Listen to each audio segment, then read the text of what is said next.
Hi friends, இந்த வீடியோவில் நம்ம ஒரு சோகமான செய்தி தான் பார்க்க போகிறோம். நாடு முழுவதும் சோகம். தாய்லாந்து இளவரசி பஜ்ரா கிட்டிபாபா திடீரென காலமாகி போயிருக்கிறாங்க. 4 ஆண்டுகளாக கோமாவில் இருந்தவங்க திடீரென இவங்களுடைய மரண செய்தி அந்த நாட்டு மக்களை உலுக்கியிருக்கிறது. வாங்க, என்ன தகவல், அவங்க எப்படி இறந்து போனாங்கன்னு இந்த வீடியோவில் விரிவாக பார்க்கலாம். முதன்முறையாக நம்ம சேனலை பார்க்குறீங்கன்னா சப்ஸ்கிரைப் பண்ணாதவங்களாம் சப்ஸ்கிரைப் பண்ணிக்கோங்க. பெல் பட்டன் சிம்பிள் அமைக்கி நம்ம சேனலோட நோட்டிஃபிகேஷனை எனபிள் பண்ணிக்கோங்க. நாங்கள் போடுற வீடியோ எல்லாமே உங்களுக்கு உடனுக்குடனே வந்து சேரும். தாய்லாந்து நாட்டின் மூத்த இளவரசியான பஜ்ரா கிட்டியாபா கடந்த 4 ஆண்டுகளுக்கு மேலாக கோமா நிலையில் தீவிர சிகிச்சை பெற்று வந்த நிலையில் சிகிச்சை பலனின்றி நேற்று இரவு பாங்காங்கில் உள்ள மருத்துவமனையில் காலமானாங்க. அவருடைய மறைவு தாய்லாந்து அரசு குடும்பம், அந்த நாட்டு அரசாங்கமும் அதிகாரப்பூர்வமாக உறுதிப்படுத்தியுள்ளாங்க. இந்த செய்தி தாய்லாந்து மக்கள் மத்தியில் பெரும் சோகத்தை ஏற்படுத்தியுள்ளது. 47 வயதான இளவரசி பஜ்ரா கிட்டியா தாய்லாந்து மன்னர் மகா வஜிராங்கிற்கும் அவரது முதல் மனைவியான இளவரசர் சோம்சாலிக்கும் பிறந்த முதல் குழந்தையாவாங்க. மேலும் தாய்லாந்து மக்கள் பெரிதும் நேசிக்கப்பட்ட மறைந்த மன்னர் பூமியிலேயே அதுலதேஜ் மற்றும் அரசியார் சிரிக்ரா ஆகியோரின் முதல் பேர குழந்தை என்ற பெருமையும் இவங்களுக்கு உண்டு. தாய்லாந்து சட்டப்படி அரச வாரிசுக்கான தகுதிகள் இவருக்கு அதிகம் இருந்ததால் இவர் நாட்டின் மிக முக்கியமாக ஆளுமையாக பார்க்கப்பட்டாங்க.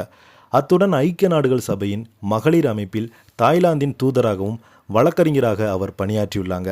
கடந்த 2022ஆம் ஆண்டு டிசம்பர் மாதம் தாய்லாந்தின் நாகோன் ராட்சசி மாகாணத்தில் இளவரசி பயணம் மேற்கொண்டாங்க. அங்கு இராணுவம் நடந்த நாய் சாம்பியன்ஸ் போட்டிகளில் தனது வளர்ப்பு நாய்கள் பயிற்சி அளித்து கொண்டிருந்த போது அவருக்கு திடீரென மாரடைப்பு காரணம் ஏற்பட்டு மயங்கி விழுந்தாங்க. அங்கிருந்து உடனடியாக மீட்கப்பட்ட அவருக்கு ஆரம்பத்தில் அரண்மனையிலேயே உயர்தர மருத்துவ குழுவினர் தீவிர சிகிச்சை அளிக்கப்பட்டு வந்தது. எனினும் மூளைக்கு செல்லும் இரத்த ஓட்டம் தடைப்பட்டதால் அவர் கோமா நிலைக்கு சென்றாங்க. அவங்களுடைய இதயம், நுரையீரல், சிறுநீரக செயல்பாடுகள் அனைத்துமே மருத்துவ இயந்திரங்களின் உதவியோடு தொடர்ந்து பராமரிக்கப்பட்டு வந்தது.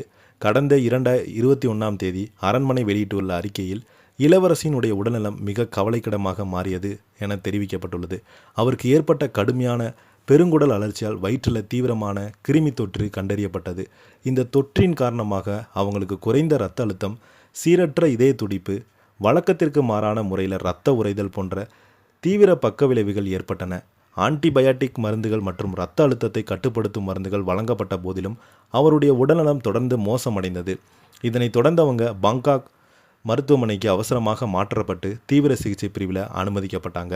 அங்கு மருத்துவர்கள் குழுவினர் இரவு பகலாக போராடி சிகிச்சை பலனின்றி அவங்க உயிரிழந்து போயிருக்கிறாங்க. இளவரசியினுடைய மறைவை ஒட்டி தாய்லாந்து நாட்டின் பல்வேறு அரசியல் தலைவர்கள், உலக நாடுகளில் உள்ள தூதர்கள் தங்களுடைய ஆழ்ந்த இரங்கலை தெரிவித்து வருகிறாங்க. நம்மளும் நம்ம சேனல் சார்பாக ஆழ்ந்த இரங்கலை தெரிவிச்சுக்கலாம். நீங்கள் என்ன நினைக்கிறீங்க? கீழே உள்ள கமெண்ட்